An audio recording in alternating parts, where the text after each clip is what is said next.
Good morning, one and all. This is R. Lakshmi Samla, Department of Statistics, or CRR College for Women, Eluru. Today, I would like to discuss about Unit 3, Large Sample Tests in types of sampling, tests of significance for single proportion. So ఇక్కడ మనకి unit 3 వచ్చి large sample tests అమ్మ. ఇందులో first of all మనం బేసికల్గా 5 మెథడ్స్ని మనం నేర్చుకుంటాము.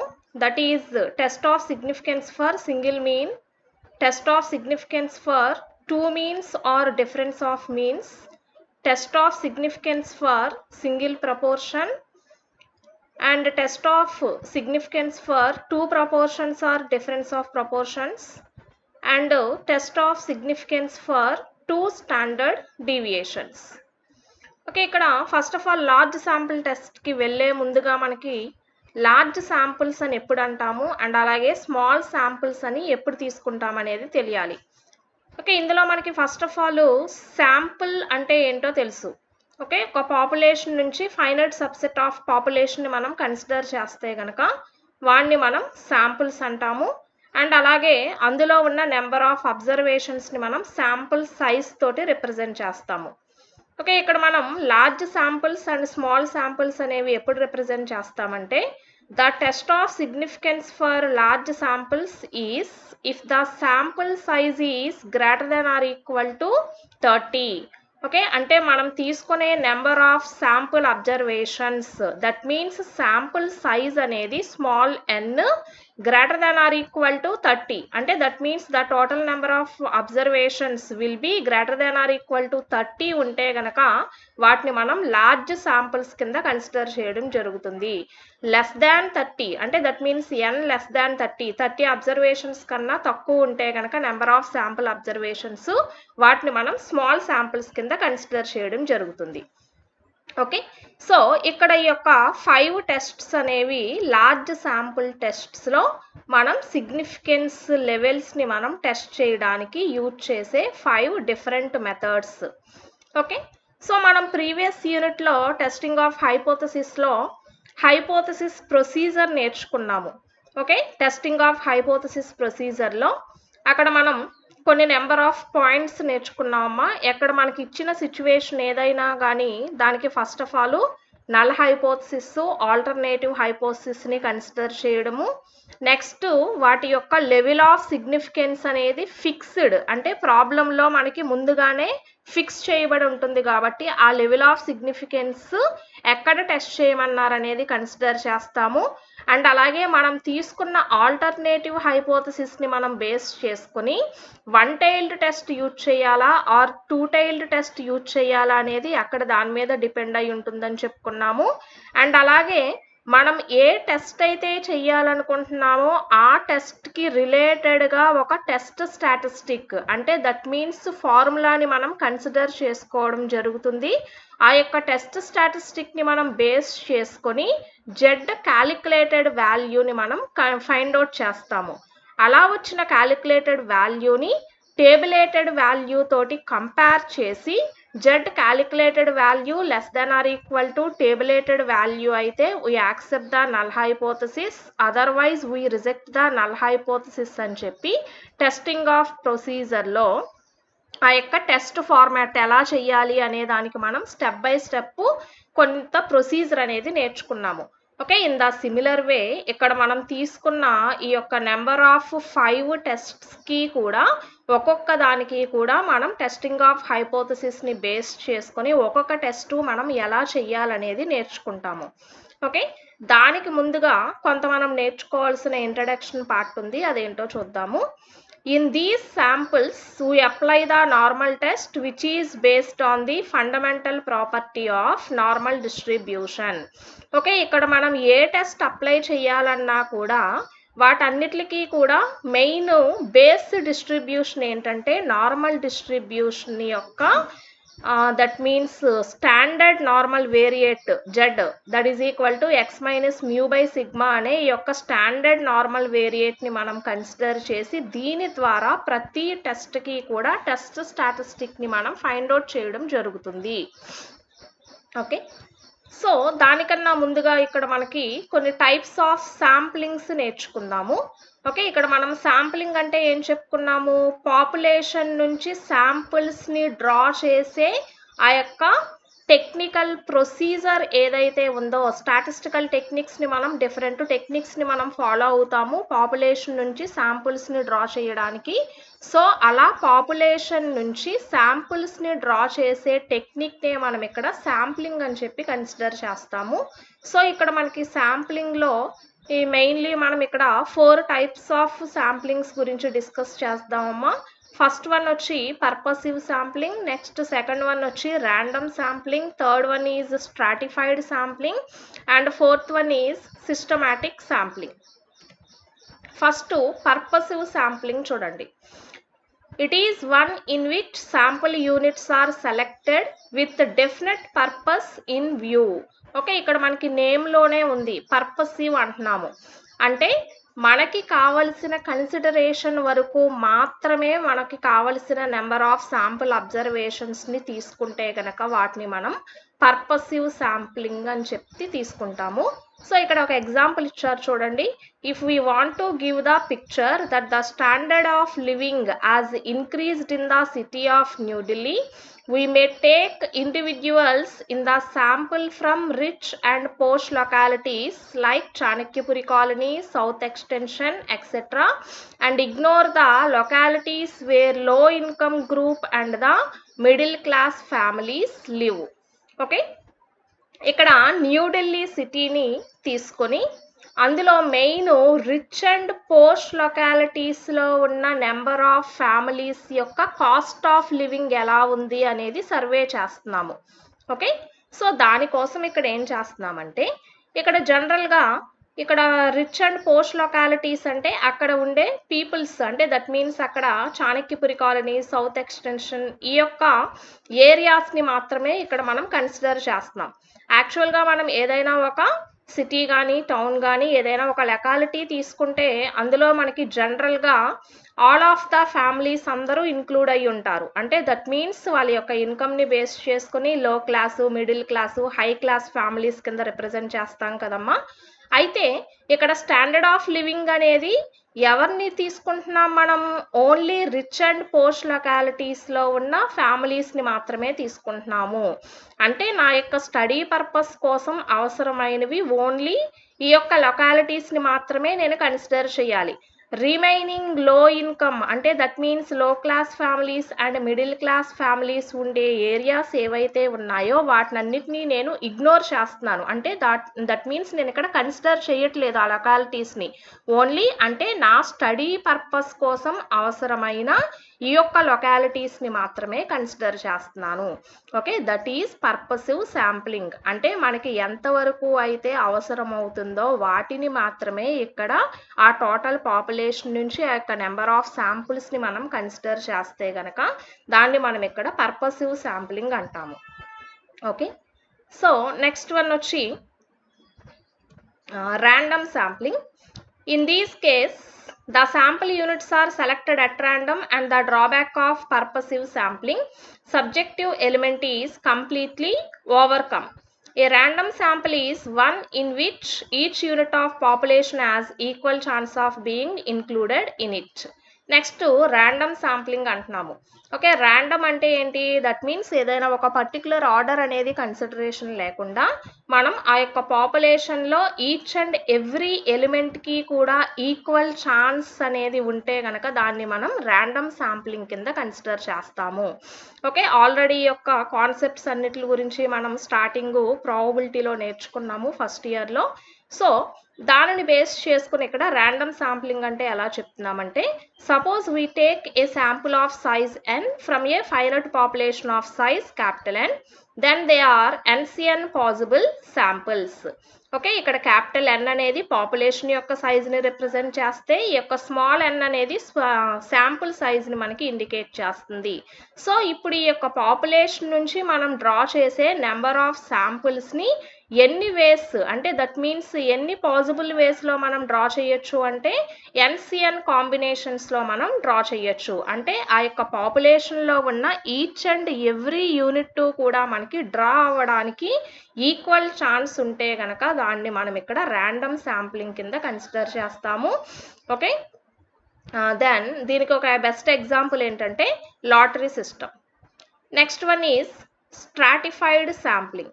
ఓకే, ఇక్కడ స్ట్రాటిఫైడ్ శాంప్లింగ్ అంటే ఏం చేస్తామంటే మనకి ఈ యొక్క టోటల్ పాపులేషన్ ఏదైతే కన్సిడర్ చేస్తున్నామో ఆ యొక్క ఎంటైర్ పాపులేషన్ అంతా కూడా హెట్రోజీనియస్ గ్రూప్స్ కింద ఉంటుంది. ఆ యొక్క హెట్రోజీనియస్ పాపులేషన్ని మనం ఫస్ట్ ఆఫ్ ఆల్ ఏం చేస్తామంటే హోమోజీనియస్ గ్రూప్స్ కింద కన్సిడర్ చేసి ఆ యొక్క హోమోజీనియస్ గ్రూప్ కింద మనం ఏదైతే డివైడ్ చేసామో అలా ఈచ్ అండ్ ఎవ్రీ గ్రూప్ని కూడా ఒక్కొక్క స్ట్రాటా కింద మనం కన్సిడర్ చేయడం జరుగుతుంది.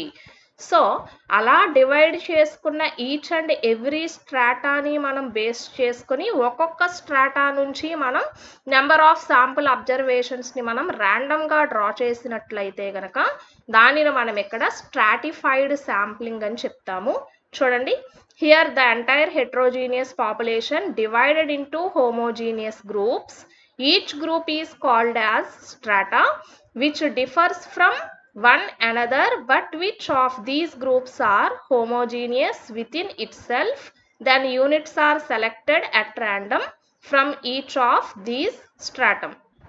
The sample size in each stratum according to relative importance of the stratum in the population. Okay, అంటే పాపులేషన్ అంటే మనం ఇక్కడ కన్సిడర్ చేసిన పాపులేషన్లో ఉన్న నెంబర్ ఆఫ్ ఇండివిజువల్స్ అన్నీ కూడా హెట్రోజీనియస్గా ఉన్నాయి. ఫస్ట్ ఆఫ్ ఆల్ వాటిని ఏం చేస్తున్నామంటే హోమోజీనియస్ గ్రూప్స్ కింద కన్వర్ట్ చేసుకుని అలా మనం కన్వర్ట్ చేసుకున్న ఈచ్ అండ్ ఎవ్రీ హోమోజీనియస్ గ్రూప్ని ఒక్కొక్క స్ట్రాటా కింద రిప్రజెంట్ చేస్తున్నాము. ఆ స్ట్రాటా నుంచి మనం డ్రా చేసే number of sample observations and అలాగే డ్రా చేసే టెక్నిక్నే మనం ఇక్కడ స్ట్రాటిఫైడ్ ర్యాండమ్ శాంప్లింగ్ కింద కన్సిడర్ చేయడం జరుగుతుంది. నెక్స్ట్ వన్ వచ్చి సిస్టమాటిక్ శాంప్లింగ్.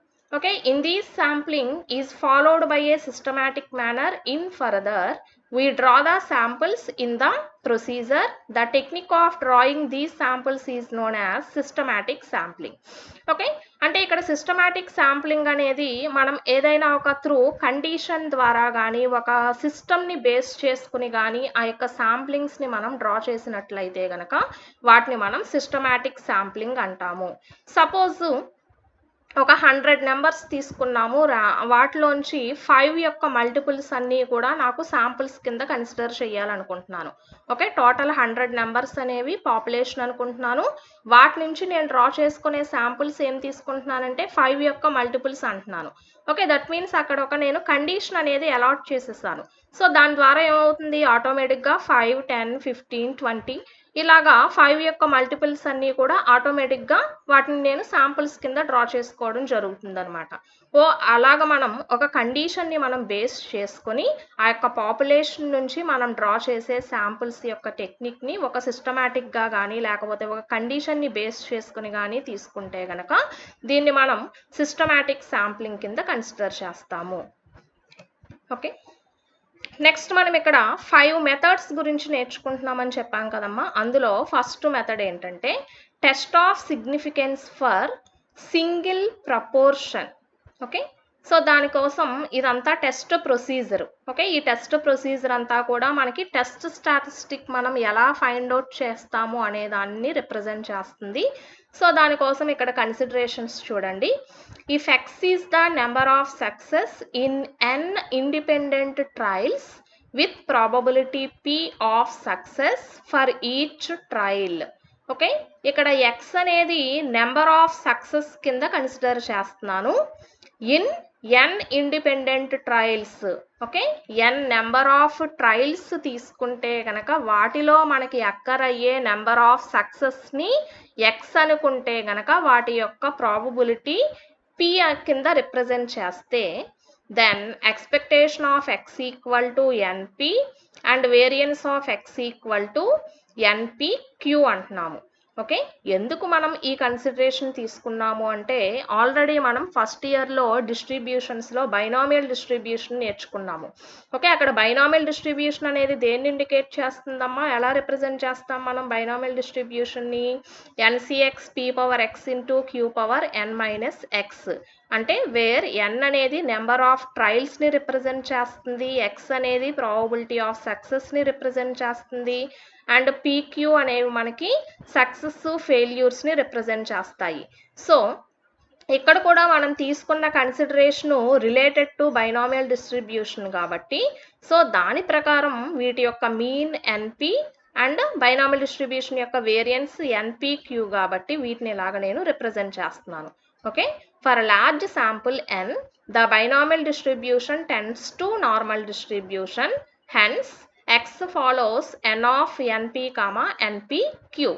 ఓకే, ఇప్పుడు మనం కన్సిడర్ చేసిన యొక్క బైనామియల్ డిస్ట్రిబ్యూషన్ అనేది నార్మల్ డిస్ట్రిబ్యూషన్ని ఫాలో అవుతుంది అని చెప్పి తీసుకుంటే గనక, సో ఇక్కడ మనం ఏం చెప్పుకున్నాము, ఈ యొక్క టెస్ట్లన్నీ కూడా నార్మల్ డిస్ట్రిబ్యూషన్ యొక్క ఫండమెంటల్ ప్రాపర్టీ ప్రకారం మనకి ఇక్కడ ఫాలో అవుతుంది, స్టాండర్డ్ నార్మల్ వేరియేట్ ద్వారా ఫాలో అవుతుందని చెప్పుకున్నాము.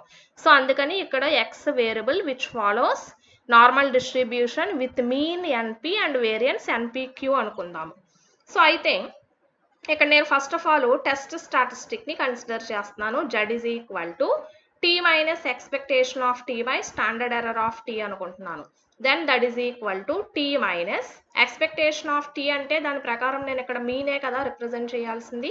So NP by square root over variance అంటే ఎన్పిక్యూ అంటున్నాను, which follows N of 0, 1 and we can apply normal test.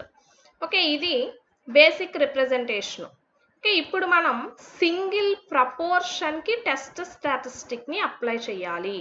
So దానికోసం ఏం చేస్తామంటే, if x is number of persons possessing the attributes n is number of trials, then observed proportion of success is equal to small p is equal to x by n. Okay, నేను ఇక్కడ a test consider చేస్తున్నానమ్మా, test of significance for single proportion అంటున్నాను. So దానికోసం first of all నేను ప్రపోర్షన్ని consider చేస్తున్నాను. Proportion is equal to, proportion ఇక్కడ మనం స్మాల్ పీ తోటి ఇండికేట్ చేస్తున్నాము, that is equal to X by N అంటున్నాను. అంటే నెంబర్ ఆఫ్ ట్రయల్స్లోంచి నెంబర్ ఆఫ్ సక్సెస్ని రిప్రజెంట్ చేస్తే ఆ యొక్క రేషియోనే మనం ఇక్కడ ప్రపోర్షన్ కింద కన్సిడర్ చేస్తున్నాము. So small p is equal to X by N. Then expectation of p that is equal to expectation of p అంటే ఎంత అనుకున్నామమ్మా, ఎక్స్ బై ఎన్ కదా. So 1/n into expectation of X that is equal to 1/n into, ఇక్కడ expectation of X అంటే ఇంతకుముందు condition చెప్పుకున్నాం కదా, ఎన్పి variance of X అంటే ఎన్పిక్యూ. సో దాని ప్రకారం ఎన్పి సబ్స్టిట్యూట్ చేస్తే ఎన్ఎన్ క్యాన్సిల్ అయిపోయి ఎక్స్పెక్టేషన్ ఆఫ్ స్మాల్ పి అంటే that means proportion is equal to capital పీకి ఈక్వేట్ అయ్యింది.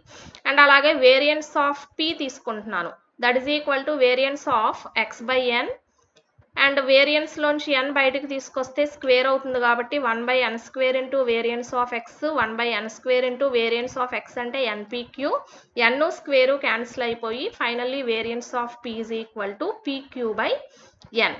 ఓకే, ఇప్పుడు నార్మల్ టెస్ట్ ఫర్ ప్రపోర్షన్ ప్రకారం మోడ్ జెడ్ ఈక్వల్ టు, చూడండి అమ్మా ఇక్కడ వేరియబుల్ ప్రపోర్షన్కి టెస్ట్ చేస్తున్నాను కాబట్టి ఎక్స్ టీ బదులుగా నేను ఇక్కడ ప్రపోర్షన్ స్మాల్ పీని ఇండికేట్ చేస్తున్నాను. సో దీని ప్రకారం బేసిక్ ఫార్ములా ఏమవ్వాలి, small P minus expectation of P by standard error of P that is equal to small P that means proportion minus expectation of small P అంటే capital P కదా ఇంతకుముందు మనం చేసిన derivation ప్రకారం. So దాన్ని substitute చేశాను, divided by square root over standard error of P అంటే variance of పీకి రూట్ అంటే that means square root over capital PQ by N. So ఇది test of significance for single proportion యొక్క test statistic.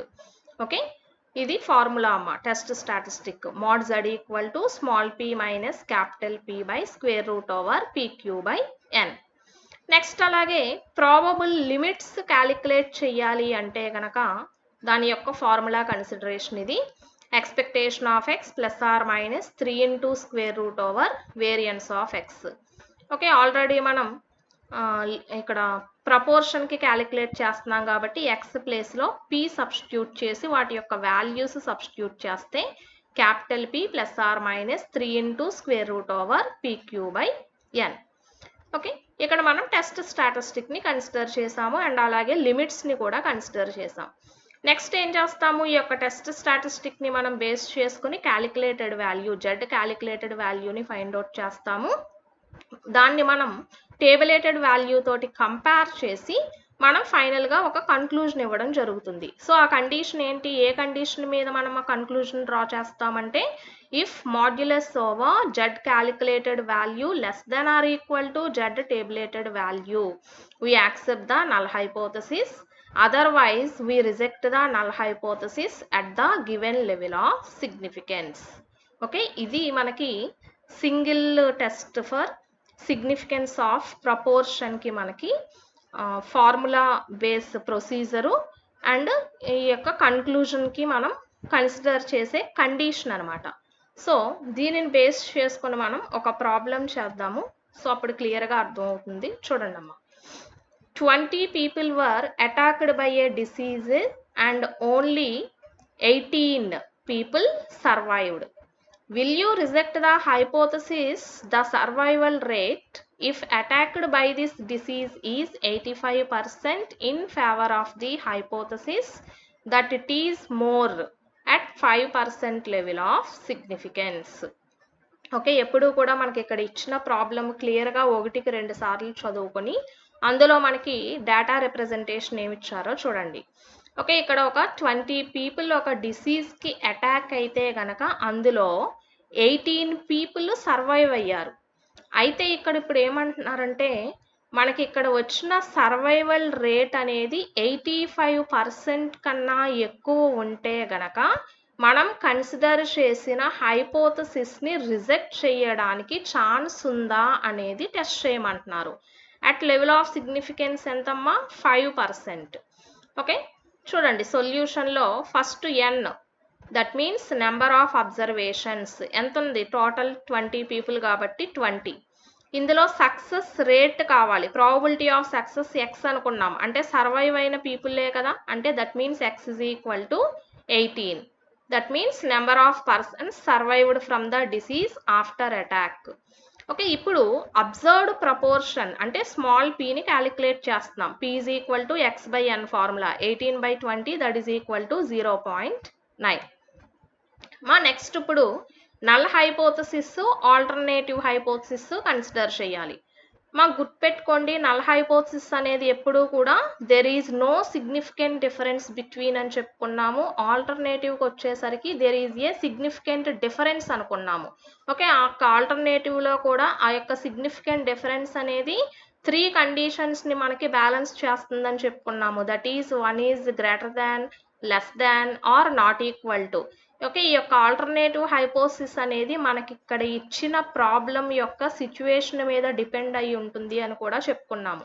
So దాని ప్రకారం first of all నేను ఇక్కడ null హైపోథసిస్ని తీసుకుంటున్నాను. నల్ హైపోథసిస్ని ఎప్పుడు H0 తోటి రిప్రజెంట్ చేస్తాము. దట్ ఈజ్ ఈక్వల్ టు, ఇక్కడ ఏమన్నారమ్మా మనకి ప్రాబ్లంలో survival rate is more 85% of the more అన్నారు. ఓకే, ఇక్కడ మనం నల్ హైపోథసిస్లో ఎప్పుడు ఈక్వల్ టు కండిషన్ తీసుకోవాలి కాబట్టి నో డిఫరెన్స్ అంటే దట్ మీన్స్ ఈక్వల్ టు కాబట్టి పీ ఈజ్ ఈక్వల్ టు 85% అన్నాము. ఓకే, 85% అంటే 85/100 దట్ ఈజ్ ఈక్వల్ టు 0.85 అని రాసుకోవచ్చు కదా.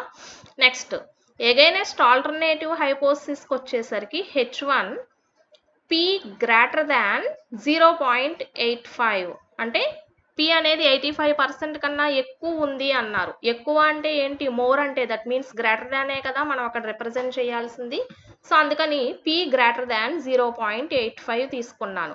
మనకి ఇక్కడ గ్రేటర్ దాన్ వచ్చింది అంటే కనుక రైట్ టైల్డ్ టెస్ట్ అప్లై చేయాలని చెప్పుకున్నాము. సో అందుకని ఇక్కడ నేను అప్లై చేసే టెస్ట్ ఏంటనే దాన్ని కూడా ఇక్కడ నేను మెన్షన్ చేస్తున్నాను. That is right tailed test.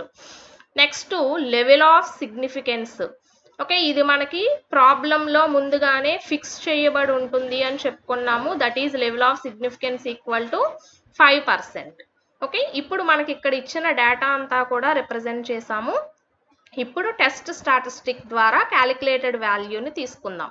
So under null hypothesis H0 the test statistic mod Z equal to formula ఏంటి, small p minus capital P by square root over PQ by N that is equal to small p అంటే proportion value ఎంత వచ్చిందమ్మా ఇక్కడ మనకి 0.9 కదా. So ఈ values అన్ని ఇక్కడ సబ్స్టిట్యూట్ చేసి సింప్లిఫై చేస్తాం.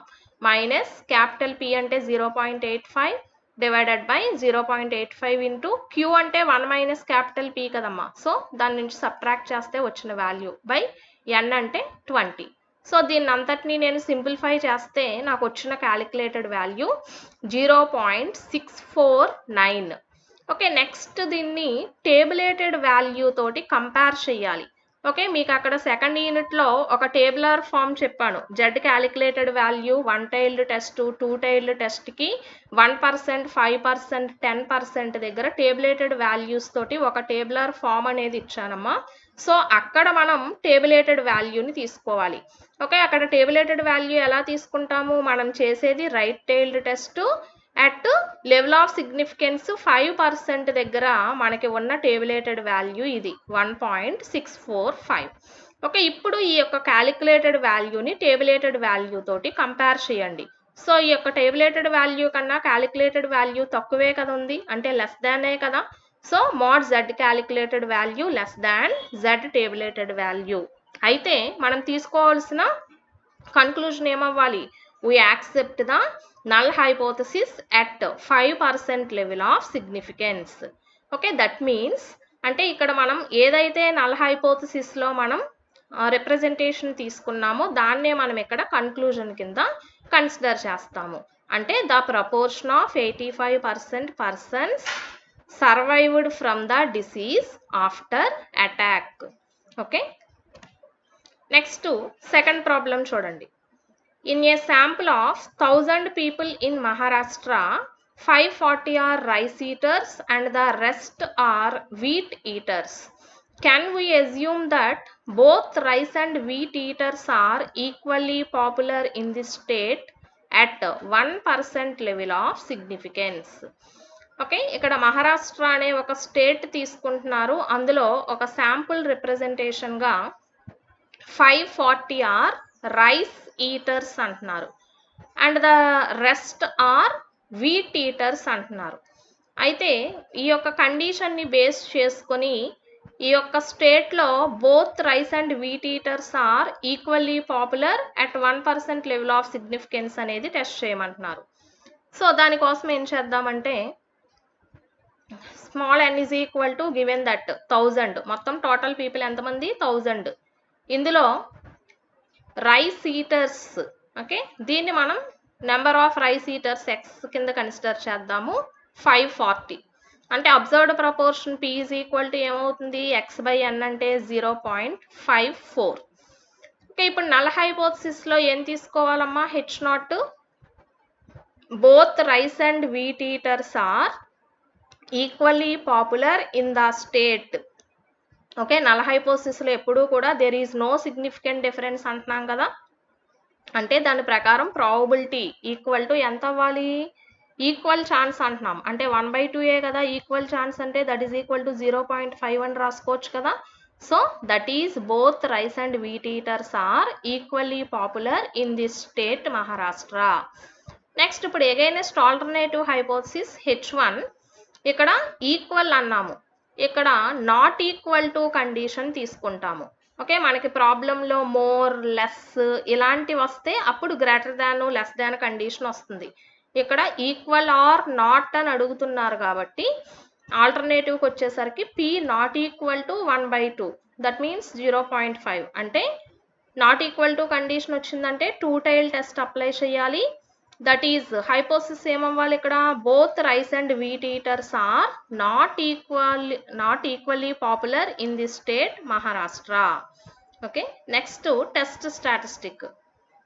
దానికి ముందు లెవెల్ ఆఫ్ సిగ్నిఫికెన్స్ ఎంత ఇచ్చారమ్మా, 1% ఇచ్చారు. సో ఇప్పుడు under null hypothesis the test statistic mod Z equal to formula small p minus capital P by square root over PQ by N. Okay, మన దగ్గర ఉన్న ఈ యొక్క వాల్యూస్ అన్ని సబ్స్టిట్యూట్ చేసి దీన్ని సింప్లిఫై చేసుకుంటే నాకు వచ్చిన వాల్యూ ఇది 2.52. సో దీన్ని టేబులేటెడ్ వాల్యూ తోటి కంపేర్ చేయాలి. Two tailed test at 1% level of significance దగ్గర జెడ్ వాల్యూ ఎంత ఉందో చూడండి. 2.58, 2.52 ఉంది క్యాలిక్యులేటెడ్ వాల్యూ. అంటే దీనికన్నా ఇది లెస్ దాన్ వాల్యూయే కదమ్మా. So Z calculated value less than tabulated value అయితే కనుక we accept the null hypothesis at 1% level of significance. అంటే that means we conclude that both rice and wheat eaters are equally popular in the state Maharashtra. Next same problem amma, ఇంతకు ముందు second problem ఎలా చేసామో ఇది కూడా same. ఒక కేరళ అనే state లో in a sample of 500 people in Kerala, 280 are tea drinkers and the rest are coffee drinkers. Can you assume that both coffee and tea drinkers are equally popular in the state at 1% level of significance అంటున్నారు. Same second problem చేసినట్టే n is equal to 500, x equal to tea drinkers 280 తీసుకున్నాము. Observed proportion small p calculate చేశాను. Next null hypothesis alternative hypothesis తీసుకుంటున్నాను. Equally popular అన్నారు కాబట్టి capital P is equal to 1/2 తీసుకొని ఇక్కడ హైపోసిస్ ఏం తీసుకుంటున్నాను, the both tea and coffee drinkers are equally popular in the state Kerala. Next alternative కి వచ్చేసరికి both tea and coffee drinkers are not equally popular in the state. Okay, not equally అంటున్నాం కాబట్టి two tailed test. Again test statistic small p minus capital P by square root over PQ by n లో మనకు వచ్చిన values అన్ని substitute చేస్తే నాకు వచ్చిన value calculated value 2.68. దీన్ని టేబులేటెడ్ వాల్యూ తోటి కంపేర్ చేయండి. ఓకే, కంపేర్ చేస్తున్నప్పుడు ఇక్కడ నాకు గ్రేటర్ దాన్ కండిషన్ వచ్చింది. సో గ్రేటర్ దాన్ కండిషన్ వచ్చినప్పుడు ఏం చేయాలి, we reject the null hypothesis. ఇక్కడ నల్ హైపోథసిస్ని రిజెక్ట్ చేస్తున్నామంటే ఆల్టర్నేటివ్ హైపోథసిస్ని యాక్సెప్ట్ చేస్తున్నట్టు. అంటే ఆల్టర్నేటివ్ హైపోథసిస్లో మనం తీసుకున్న కన్క్లూజన్, దట్ మీన్స్ హైపోథసిస్ ఏదైతే ఉందో వాటిని మనం ఇక్కడ కన్క్లూజన్ కింద కన్సిడర్ చేస్తాం. అంటే that means we conclude that both tea and coffee drinkers are not equally popular in the state. Next fourth problem. In a random sample of 500 pineapples was taken from a large consignment and 65 are found to be bad. Show that the standard error of population of bad ones in a sample is 0.015 and deduce that percent of bad pineapple in the consignment at most certainly lies between 8.5 and 17.5. Okay, ఇక్కడ మనకి ఇచ్చిన problem ప్రకారం మొత్తం total pineapples ఎన్ని ఇచ్చారమ్మా, 500. ఇందులో bad once ఎన్ని ఇచ్చారు, 65 అన్నారు. Okay, so observed proportion P calculate చేస్తే x by n is equal to 65 by 500, that is equal to 0.130. Next ఇక్కడ స్టాండర్డ్ ఎర్రర్ అనేది 0.015కి ఈక్వేట్ అవుతుందని చెప్పి చూపించమంటున్నారు. అంటే స్టాండర్డ్ ఎర్రర్ అంటే స్క్వేర్ రూట్ ఓవర్ వేరియన్స్, దాని ప్రకారం మనకు ఫార్ములా ఏంటి, square root over PQ by NA కదా. సో నెక్స్ట్ ఇక్కడ మనకి P అంటే ఏంటో తెలియాలి. సో దాని ప్రకారం ఇక్కడ ఏం చేస్తున్నామంటే since P is the population of bad pineapples in the consignment is not known. Okay, ఇక్కడ క్యాపిటల్ P అనేది మనకి వాల్యూ ఇవ్వలేదు. సో అందుకని ఏం చేస్తున్నానంటే స్మాల్ p వాల్యూనే ఇక్కడ నేను క్యాపిటల్ P కింద కన్సిడర్ చేస్తున్నాను. ఓకే, ఈ యొక్క స్మాల్ p వాల్యూనే క్యాపిటల్ P కింద కన్సిడర్ చేస్తున్నాను పాపులేషన్ ప్రపోర్షన్. సో ఆటోమేటిక్గా Q is equal to 1 minus P. Okay, ఇప్పుడు ఈ యొక్క వచ్చిన వాల్యూస్ ప్రకారం నేను ఇక్కడ సబ్స్టిట్యూట్ చేసి సింప్లిఫై చేస్తే నాకు వచ్చిన వాల్యూ ఇది, అంటే 0.015. సో ఇదే కదమ్మా ప్రాబ్లంలో మనకి స్టాండర్డ్ ఎర్రర్ దీనికే కదా ఈక్వేట్ అవుతుందని చూపించమన్నారు. నెక్స్ట్ అలాగే ఏం అడుగుతున్నారు ఇక్కడ, ఈ యొక్క percent of bad pineapples lies between 8.5 and 17.5. అంటే ఇక్కడ ఇంటర్వెల్ లిమిట్స్ ఈ బిట్వీన్ మధ్యలో ఉంటాయని చెప్పి లిమిట్స్ని క్యాలిక్యులేట్ చేయమంటున్నారు. సో దాని ప్రకారం ఆల్రెడీ మనం స్టార్టింగ్ టెస్ట్ స్టాటిస్టిక్ ప్రొసీజర్లో లిమిట్స్ ఫార్ములా కూడా నేర్చుకున్నాం కదా. Probable limits for P are capital P plus or minus 3 into square root over PQ/N. So ఇక్కడ PQ వాల్యూస్ సబ్స్టిట్యూట్ చేసి ప్లస్ ఆర్ మైనస్ అంటున్నారు. అంటే ఇక్కడ 2 వాల్యూస్, ఒకటి ప్లస్ చేయాలి, ఇంకొక వాల్యూ మైనస్ చేస్తే 0.085, 0.175. ఓకే, ఇక్కడ పర్సెంట్ ఆఫ్ బ్యాడ్ పైనాపిల్స్ అంటున్నాము. సో పర్సెంట్ క్యాలిక్యులేట్ చేస్తే కనుక వీటి యొక్క వాల్యూస్ 8.5, 17.5 వచ్చినాయి. సో ఇదే కదా మనకి ఇక్కడ చూపించమన్న condition. Percent of bad pineapples in the consignment at most certainly lies between 8.5 and 17.5. So therefore the percent of bad pineapples in the consegment lies between 8.5 and 17.5. Next ఇంకొక ప్రాబ్లం చూడండి అమ్మా. A die is thrown 900 times and a face of 3 or 5 is observed 335 times. Test whether the die is unbiased at 5% level of significance. Okay, ఒక డైని మనం 900 times throw చేస్తే అందులో మనకి 3 or 5 అనేది వస్తే కనుక దాన్ని మనం సక్సెస్ కింద కన్సిడర్ చేసాము. అవి ఎన్ని టైమ్స్ వచ్చింది అంటున్నారు? 335 టైమ్స్ అబ్జర్వ్ చేశారు అంటున్నారు. ఓకే, ఇప్పుడు దాని ప్రకారం మనం యూజ్ చేసిన డై అనేది అన్బయాస్డా కాదా అనేది టెస్ట్ చేయమంటున్నారు at 5% level of significance. So n equal to 900, x equal to 335. Next observed proportion small p is equal to x/n, that is equal to 0.372. ఇప్పుడు నల్ హైపోథిసిస్ తీసుకుందాం.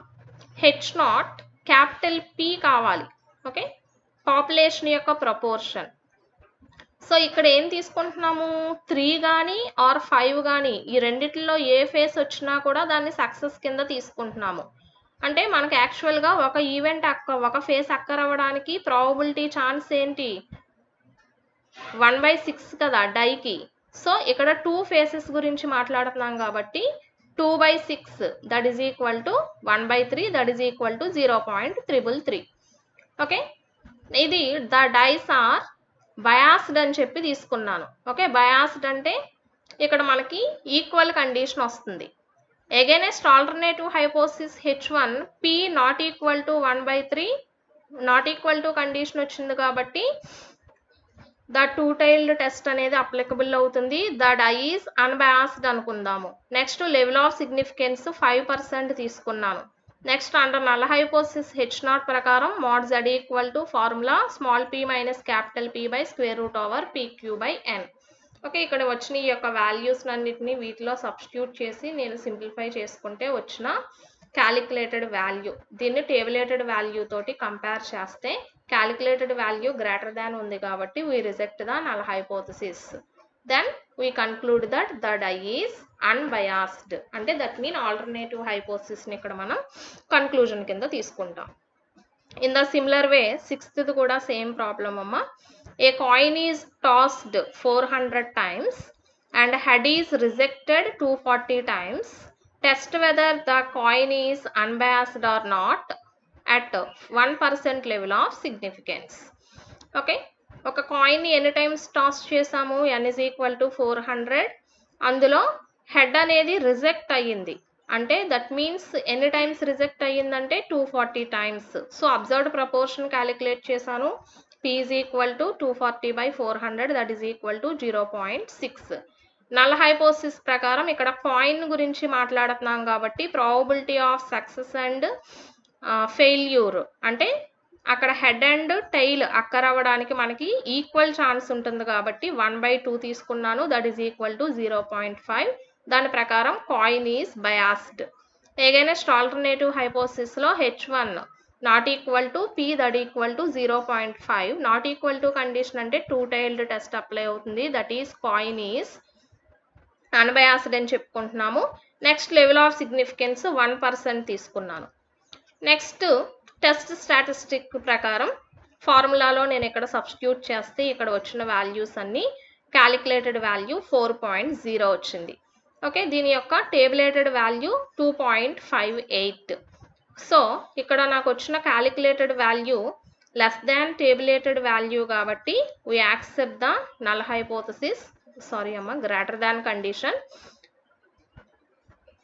సో ఇక్కడ reject the null hypothesis. So దాని ప్రకారం alternative హైపోథసిస్ని accept చేయాలి కాబట్టి the coin is unbiased. ఇక్కడ మనకి conclusion accept the reject the null hypothesis రావాలి. సో నల్ హైపోథసిస్ రిజెక్ట్ చేస్తున్నామంటే ఆల్టర్నేటివ్ హైపోథసిస్ని యాక్సెప్ట్ చేస్తున్నాం కాబట్టి we conclude that the coin is unbiased. Okay, thank you.